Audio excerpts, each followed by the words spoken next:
em grandes gotas de sangue, que até hoje a ciência, a medicina não conseguiu desvendar esse mistério, e nem vai conseguir, irmãos. Quando Jesus ali orou, o seu suor se transformou em gotas de sangue. Mas Jesus ali orou 3 vezes ao Pai, e uma daquelas vezes Jesus disse: Pai, se possível, passa de mim esse cálice, todavia não seja como eu quero, mas como tu queres. Então, meus irmãos, hoje nós somos crentes em Jesus, somos presos do Senhor, como disse Paulo, aqui no versículo 1, rogo-vos, pois, eu, o preso do Senhor, que andeis como é digno da vocação com que foste chamado. Paulo estava levando esta palavra para a igreja de Éfeso, ensinando a igreja naquela época que os irmãos, que a igreja andasse na vocação com que foi chamado. Então, irmão, se Deus te chamou para pregar, pregue. Se Deus me chamou para cantar, cante. Se Deus me chamou para orar, ore. Se Deus me chamou para ser regente do conjunto, reja o conjunto. Se Deus te chamou para ser dirigente de ciclo de oração, seja dirigente do ciclo de oração. Permaneça na vocação com que fosse chamado. Aleluia. Só nunca saia da vontade de Deus. Glória a Deus. Porque quando saímos da vontade de Deus, nós vamos pagar um preço. E muitas vezes esse preço é caro. A gente sofre, a gente padece, porque saímos da vontade do Senhor. Mas nesta noite, como Paulo aqui nos ensina, devemos permanecer na vocação com que fomos chamados, obedecendo a palavra de Deus, obedecendo as instruções da Bíblia, o mandamento da Bíblia, a doutrina da Bíblia, porque eu costumo dizer, meus irmãos, que a nossa igreja, a Assembleia de Deus, ela ensina a doutrina bíblica. Aleluia. É a palavra do Senhor. E eu sempre lembro, irmãos, é por isso que cada crente tem uma Bíblia. E vamos, irmãos, saber de uma coisa: hoje a facilidade é muito grande, temos Bíblia no celular, mas não vamos, irmãos, se apegar a isso. Vamos comprar. Se você não tem Bíblia, se não pode comprar, comece a orar para Deus abençoar e usar alguém que tenha condição de lhe dar uma Bíblia de presente, para você trazer uma Bíblia para a igreja. Porque a Bíblia é a arma do crente. Aleluia. E é por isso que cada crente usa uma Bíblia. Por quê? Porque confere o que está sendo pregado no púlpito da igreja. Se eu pregar aqui e falar algo fora da Bíblia, você vai saber que eu saí fora da Bíblia. Por quê? Porque você está com a Bíblia na mão, conferindo a palavra que está sendo pregada. Então, meus irmãos, vamos permanecer na vocação com que fomos chamados. Aí Paulo nos adianta, irmãos. Você foi chamado para a vocação, seja ela qual for. Agora cumpra essa vocação com toda humildade e mansidão. Jesus diz assim: aprendei de mim, que sou manso e humilde de coração, e encontrarei descanso para as vossas almas. Então, meus irmãos, a humildade, a mansidão, Jesus nos ensina na sua palavra, e ele deixou exemplo na palavra. No capítulo 13, versículo a partir do 1 do Evangelho segundo João, Jesus ali está na grande ceia ali com os discípulos, e a Bíblia diz que Jesus ele se cinge com a toalha, coloca água numa bacia, começa a lavar os pés do discípulo e enxugar-lhe com a toalha em que estava cingido. E quando ele fez tudo aquilo, que chegou a vez de Pedro, aí Pedro, como era aquele crente apressado, porque tem irmãos aí que não espera a hora certa, fala na hora errada, bate com a língua nos dentes, aí depois vai sofrer as consequências, irmãos. Nós devemos ter muito cuidado. Jesus nos ensina: vigiai, vigiai. E a gente devemos saber até o que nós estamos falando, irmãos, para que depois não venhamos ter prejuízo com as nossas precipitações. E Pedro, irmão, se precipitou e disse: Senhor, jamais me lavarás os pés. Jesus disse assim: se eu não te lavar, não tem parte comigo. Aí Pedro se agoniou e disse: Senhor, não só os pés, mas as mãos, a cabeça. Aleluia. Olha a precipitação que é que dá, irmão.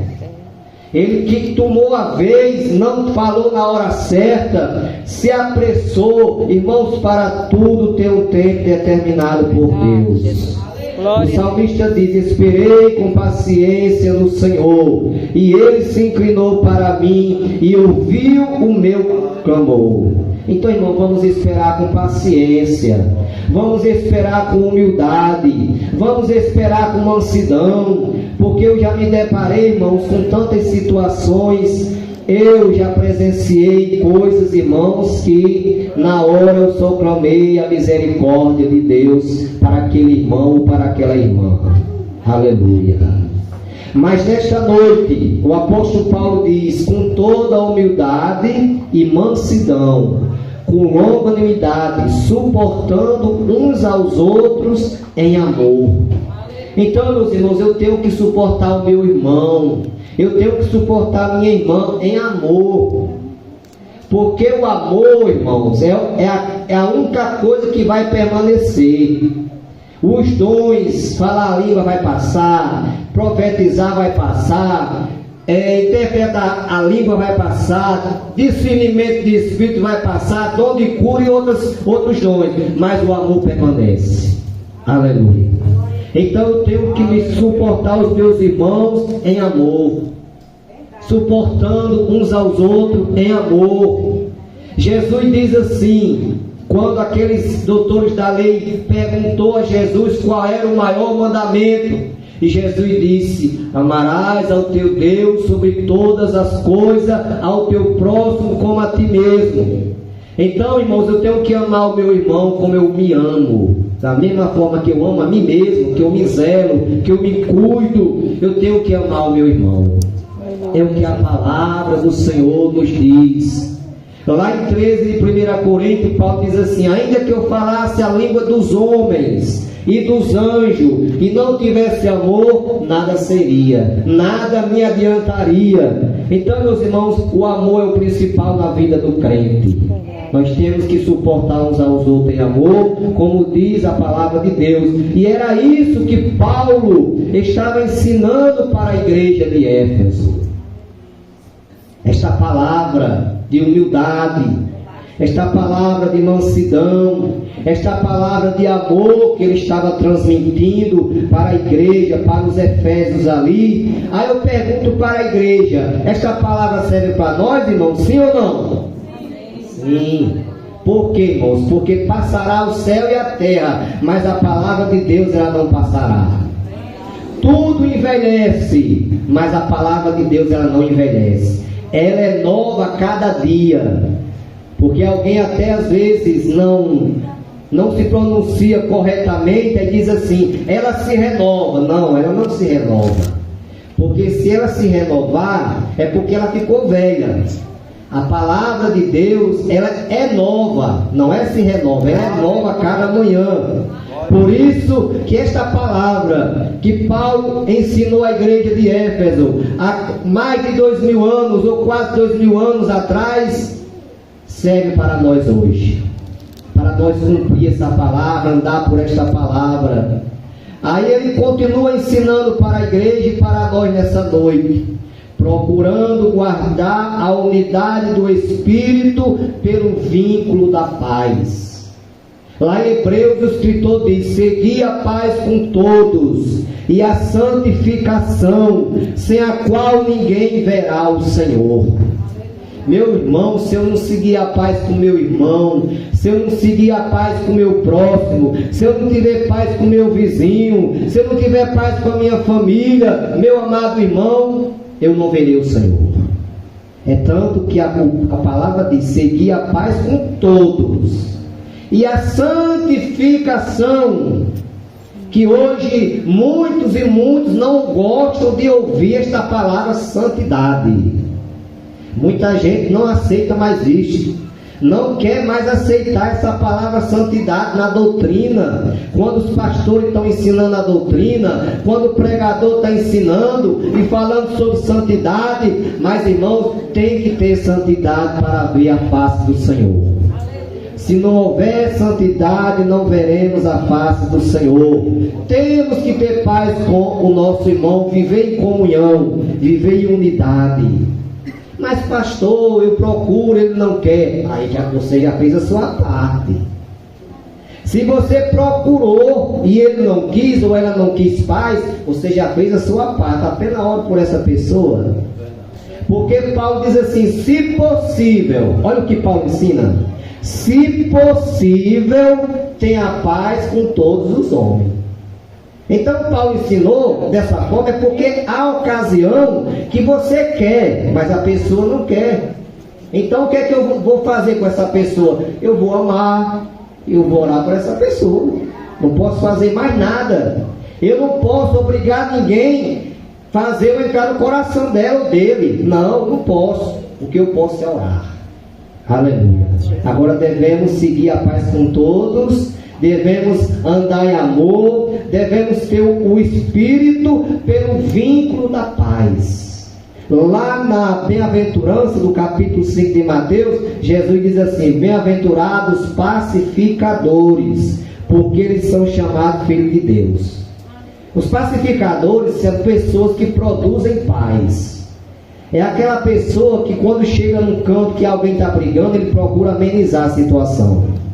Homem, tenha calma, isso não leva a nada, vamos acabar com isso. Isso aí é o pacificador. E para me falar isso, irmão, eu me lembro, uma vez um irmão em Mossoró vinha, aí tinha duas pessoas brigando, lá na esquina. E ele conhecia essas duas pessoas. Aí quando ele passou lá na frente, uma pessoa perguntou: o que é aquilo que está acontecendo ali? Ele disse: é dois católicos brigando. Sabe por que ele falou assim, irmão? É porque se fosse crente já dizia: é dois crentes brigando. Aí ele disse: é dois católicos brigando. Aleluia. Então, irmãos, devemos ser os pacificadores, pacificar a situação, né? Porque tem gente, irmão, por aí, irmão, que quer ver mesmo a coisa se destruir. Está acontecendo uma discórdia, está acontecendo uma desavença, aí a pessoa, tem gente aí do coração mau que coloca mais fogo ainda, para ver a coisa pegar fogo. Mas nós somos crentes, somos diferentes, irmãos. A partir do momento que nós aceitamos a Jesus como Salvador, nós aprendemos que somos pessoas pacificadoras. Nós promovemos a paz, né? Para aqueles que ainda não têm paz. É por isso que o crente, quando passa por outro, diz: a paz do Senhor. Por quê? Porque ele tem paz. A paz do Senhor. E Jesus disse: deixe-vos a paz, a minha paz vos dou, não vos la dou como o mundo a dá. Então essa paz, irmão, nós recebemos a partir do momento que aceitamos a Jesus como nosso Salvador. E nessa noite estamos aqui em mais um culto de ceia para aprendermos esta palavra. Aleluia. Glória a Deus. Quando Deus fala com Josué, substituto de Moisés, Deus fala para Josué e diz lá no capítulo 1, versículo 8: não se aparte da tua boca o livro desta lei, antes medita nele de dia e de noite, para que tenhas o cuidado de fazer conforme tudo quanto nele está escrito. Então farás prosperar o seu caminho, e então prudentemente te conduzirás. Então, quando a gente observa a palavra, meus irmãos, quando a gente guarda a palavra, nós somos como uma árvore plantada junto a ribeiro de água. Lá no Salmo 1, versículo 1 a seguir, o salmista diz: bem-aventurado o varão que não anda segundo o conselho dos ímpios, nem se detém no caminho dos pecadores, nem se assenta na roda dos escarnecedores. Aleluia. Antes, o seu prazer é na lei do Senhor, e na sua lei medita de dia e de noite, pois será como a árvore plantada junto a ribeiro de água, a qual dá o seu fruto na estação própria, cuja folha não cai, e tudo quanto fizer prosperará. Aleluia. Quando a gente guarda a palavra, quando a gente pratica a palavra, tudo que a gente faz prospera. Glória a Deus. Porque é promessa de Deus. Deus diz que aonde nós pisar a planta do pé, vai ser abençoado. Aleluia. Então, meu irmão, minha irmã, a bênção de Deus está na tua vida. E aonde você pisar, Deus vai abençoar. Porque você anda pela palavra. Você cumpre a palavra de Deus. Agora, se eu fizer o contrário, irmãos, nada vai acontecer. Mas se eu andar pela palavra, eu serei uma pessoa abençoada por Deus. E aonde eu chegar, Deus vai abençoar. Até os ímpios, Deus abençoa por minha causa. Faz que nem José no Egito. José chegou no Egito, aonde só havia idolatria. Porque lá no Egito, irmão, tinha Deus para todo gosto. Era só idolatria. E idolatria é algo que Deus abomina. É tanto que quando Deus entregou as tábuas do mandamento a Moisés, o primeiro mandamento que ele colocou logo lá no cabeçalho, lá no início, o primeiro mandamento, ele diz: não farás para ti imagem de escultura, não adorarás, não prestarás culto. Aí, meus irmãos, José chega no Egito, em meio à idolatria, lá no Egito, mas ele era crente. E o crente, quando é crente em todo canto. Aleluia. Ele pode chegar ou chegar, mas ele é crente. Ele dá o testemunho de crente. Ele é um Eliseu, que quando passa o povo fica admirado e faz que nem fez aquela mulher. Tenho observado que esse que passa toda noite para o culto é um santo homem de Deus. Tenho observado que essa que passa toda noite para o culto é uma santa mulher de Deus. Por quê? Porque você leva a palavra. Você guarda a palavra de Deus. Você é uma serva de Deus. Você é um servo de Deus. E José ali quando chegou, irmão, em meio à idolatria, mas Deus abençoou a casa de Potifar por causa de José. Porque José era fiel. Era um jovem fiel a Deus. Aí aqui o versículo diz: há um só corpo, um só espírito, como também foste chamado em uma só esperança da vocação. Então, meus irmãos, Paulo aqui ensina a respeito do corpo. Este corpo aqui relaciona-se literalmente ao corpo humano, mas se relaciona ao corpo da igreja, porque existe só uma igreja. Jesus vem buscar a igreja universal, mas não é aquela universal do reino de Deus não. Lá também Jesus vai levar também. Estou falando da igreja universal no sentido geral. É a Assembleia de Deus, é a igreja universal do reino de Deus, é Deus e amor, é a igreja batista. Aonde tiver um crente fiel a Deus, Jesus vai levar. Então é a igreja universal. Então existe um só corpo. Não existe dois corpos, não existe duas igrejas. A igreja que vai para o céu é só uma. É uma igreja só, é um só corpo. E Cristo é a cabeça da igreja. E eu agora me lembro, irmão, sabe, estivemos ali na Guanabara, e o pastor que pregou, ele disse uma coisa interessante que eu aprendi. Eu nunca tinha meditado nisso, irmão. Porque ele prega muito, ele é muito solicitado para pregar. Ele passou o mês todo, irmão, todo dia ele estava num lugar. São Paulo, Rio, Goiás, Camboriú. Aí ele conversou comigo, que eu conheço ele desde 2006, quando eu pastoreava Água Nova. E nós pegamos amizade, eu morava em Água Nova, ele morava em Major Salles, como mora ainda hoje. E ele disse: pastor, realiza o meu sonho.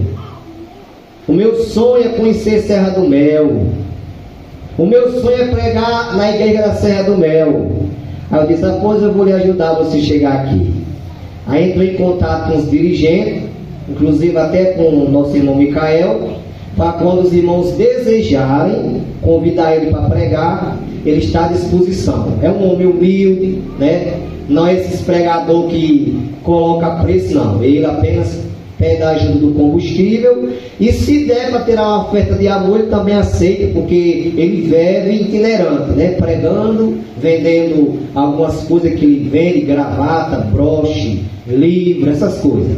Então, meus irmãos, ele falou uma coisa interessante. Ele disse que estava escalado para pregar em Natal, só que ele já ia chegando de viagem em Camboriú, que ele foi pregar em Camboriú. Aí quando ele chegou, aí ele disse, mulher, eu vou para Natal, eu estou com a agenda lá. Aí a mulher disse, não, vai não. Você não vai não, porque você já passou essa ruma de dia fora e já vai viajar de novo, passa o final de semana com a gente. Não, mas eu vou porque já está agendado, o que é que o pastor vai pensar? Ligue e desmarque. Aí ele disse que brincando com a mulher, fez assim. Ele brincando com a mulher disse, olha mulher, eu sou o cabeça, viu? Aí a mulher disse, eu sou o pescoço, e cabeça não anda sem pescoço. Oh, coisa boa, né? Interessante, né? Eu nunca teve evitado nisso, né? Então, irmãos, nós somos a cabeça, mas a mulher é o pescoço, viu? E cabeça não anda sem pescoço. E ali ele desmarcou a agenda e passou o final de semana com ele, mas encontrou aquela experiência ali que nós achamos muito interessante. Então, meus irmãos, só existe um só corpo, um só espírito, né? Um só espírito, como também foste chamado, em uma só esperança da vossa vocação. Existe uma esperança para o crente, a esperança que não morre, porque o ditado do mundo a esperança é a última que morre. Para o crente é diferente. A esperança do crente não morre. Sabe por quê? Porque a esperança do crente é Jesus. É verdade. E Jesus nunca vai morrer. Já morreu a primeira vez para cumprir a obra redentora da salvação. Mas ele ressuscitou e vive para todo sempre. Não morre mais. Então a esperança do crente, irmão, ela não morre, porque a esperança do crente é Jesus. É verdade. Aí o versículo 5: há um só Senhor, uma só fé e um só batismo. Então existe só o Senhor, que é Jesus. Existe uma só fé e um só batismo. Falando de batismo, nós vamos daqui a pouco fazer a profissão de fé do nosso irmão. E nós sabemos, irmãos, que existe um só batismo nas águas. Aquele batismo de criança, aquilo é ilusório, aquilo não existe na Bíblia. Aquilo é porque a pessoa que não conhece a palavra, aí aceita tudo.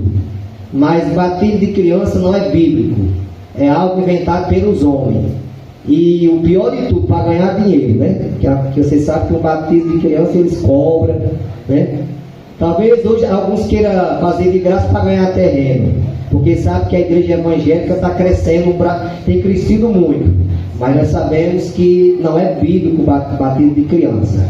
A prova é tanta que Jesus se batizou com 30 anos de idade. Se batismo de criança fosse bíblico, Jesus tinha se batizado ainda quando criança. Mas não, Jesus deu exemplo em mostrar que o batismo nas águas é quando a pessoa decide obedecer a Deus. Aceita Jesus e anda pela palavra e decide se batizar nas águas. Eu aceitei Jesus, irmãos, no dia 25 de maio de 91, dia 23 de junho eu me batizei. Era um desejo tão grande, irmão, de descer as águas, de se batizar nas águas. E no dia 28, com 28 dias, eu me batizei nas águas. Dia 23 de junho. Ia fazer um mês ainda, com 28 dias.